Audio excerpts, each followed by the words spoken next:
Aujourd'hui, on va voir les différentes caractéristiques à considérer lorsqu'il vient le temps de choisir un DVA, une pelle et une sonde. Il est primordial de vérifier son équipement et de s'assurer de son bon fonctionnement avant de s'aventurer en montagne. Afin d'effectuer une recherche de victimes d'avalanche le plus rapidement possible, il est fortement recommandé d'avoir un détecteur de victimes d'avalanche numérique à 3 antennes avec la fonction de marquage. L'affichage visuel complet et le signal sonore améliorent grandement les performances de recherche du secouriste. Et ce, peu importe son niveau d'expérience. Le fait d'avoir 3 antennes dans votre appareil augmente grandement la précision de votre recherche. Le 3e antenne, beaucoup plus petit, va vous permettre d'avoir une meilleure donnée de profondeur. Notez que les appareils analogiques sont complètement désuets.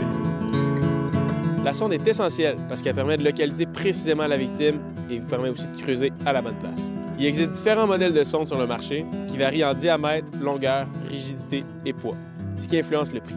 Une sonde de plus petit diamètre est beaucoup moins rigide et aura tendance à dévier dans la neige au risque de manquer la victime, alors qu'une sonde de plus gros diamètre en carbone sera beaucoup plus rigide.